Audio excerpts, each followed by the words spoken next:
dirt hill. And I guess this went on for what seemed like years to this man.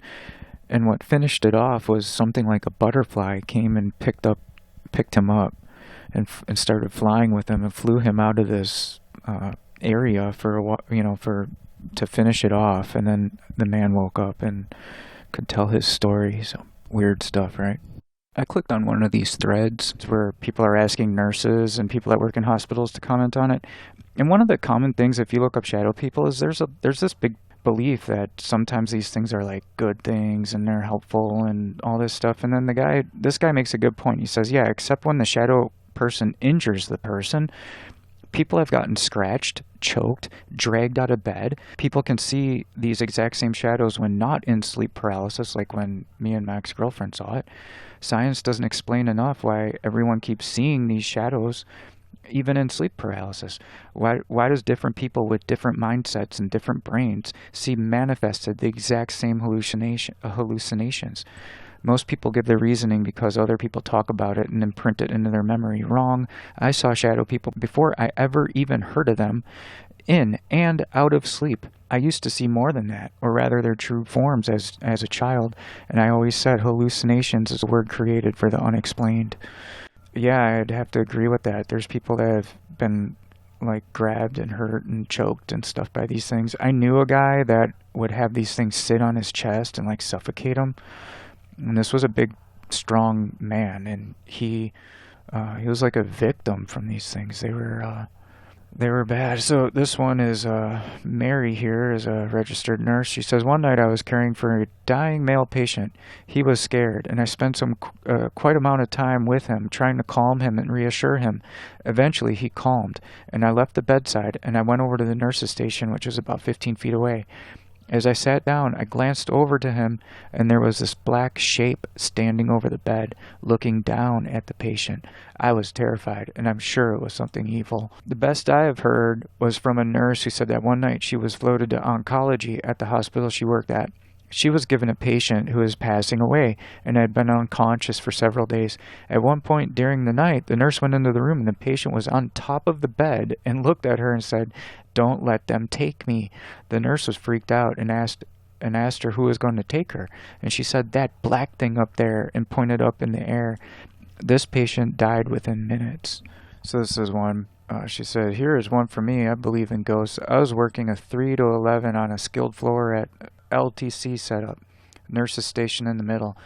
She describes a long hallway with 22 beds. There was a dementia patient, constantly cried out, "Margie, Margie, Margie, Margie." You get the picture. The patient was in the second to last room on the left-hand side of the hall. I was halfway down the hall with my med cart, and there was an orderly on the floor with me, and he just come up and was talking to me at the cart. Suddenly, the patient was quiet, and the silence made us both look down the hall at the same time.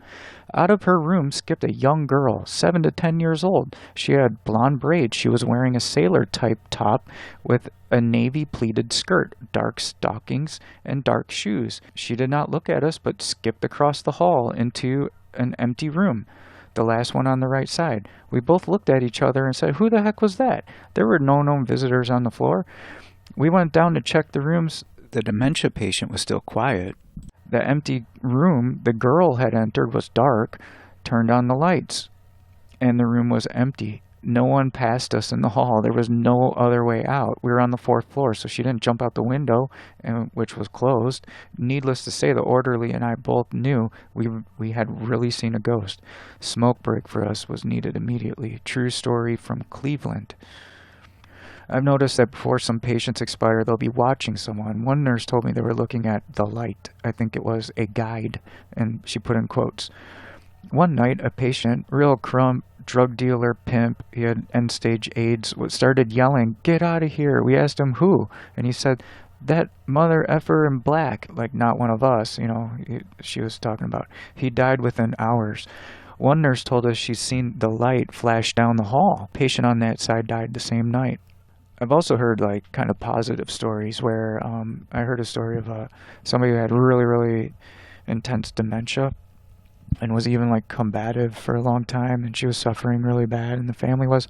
One of the last days she was, maybe the last couple days, she kept telling the family that would visit her, like she almost like kind of snapped out of it and was just saying like, she had an angel coming and taking her and showing her where she's going to be going, and I guess she would take her to these beautiful places and to kind of get her ready to go. So when she did go, it was like a positive thing and a peaceful thing. So that's a positive part of that too.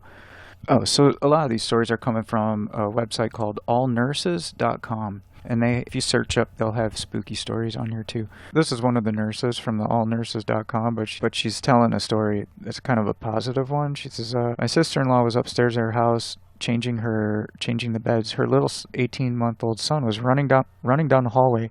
As she came out of the bedroom in the hallway to see what he was doing, her son was running right for the top of the stairs at full speed. When he reached the top of the steps, he stopped suddenly as if someone had kept him from going any further. A man appeared with a red flannel shirt and jeans standing at the top of the stairs with his arm extended, and he had actually stopped her son from falling down the steps. Then he disappeared. My sister-in-law thought she was going crazy, but she saw this man standing there. She goes on to say, like, they ended up looking up the house history, it says, and the person that lived there before, some time back, had an accident where the kid fell down the steps and hurt himself really bad. And that's the report on that case. So this is another nurse from this allnurses.com. A sleazebag guy had a massive MI and is rushed emergency. This isn't a word. Emergently? That's a word? Okay. Really rushed to the cath lab, like I think a heart catheter. Well, he had just been really sedated because he woke up and he said to us, "Man, I've been having these really effed up dreams." When asked to explain further, he said that there are these black blobs calling his name in spooky voices. Later on, he fell back asleep. Well, immediately before he tampinated, I don't know what that means. That must be like a healthcare worker term. He sat directly up and yelled, "No, damn it, I'm not going with you." His eyes rolled back in his head and he slammed back down on his bed, coded, and died. Freaky. On a lighter note, see, this is like a common theme, like people having either peaceful spirits, like try to get them ready to go and take them, or they see the light and stuff, or they have these like black blobs come, right? On a lighter note, I worked in a nursing home as a CNA. One of the residents one night said to me, "I see a beautiful angel and she's tapping on my shoulder. She died in the morning." So it can be a good thing too, right? I'd like to thank everybody for checking out the podcast. My Patreon is patreon.com/ParadoxWalk. The music is Downbeat 88. The opening track is called The Dark. The ending track is called The Moment of Peace. And I'd like to thank my first Patreon, Roxy. Remember to click the RSS feed or to copy the RSS feed into your app to keep up with the latest episodes. I'm also on Spotify, Amazon Podcasts. I think you can find me on Apple. I haven't got an Apple ID yet, but I guess people are watching me or listening on there. So that's another one too. It's on Stitcher as well. It's on a lot of things. So check it out, YouTube and BitChute. So if you like BitChute, I'm on BitChute as well. All right. Thanks for listening. Have a good day. Bye.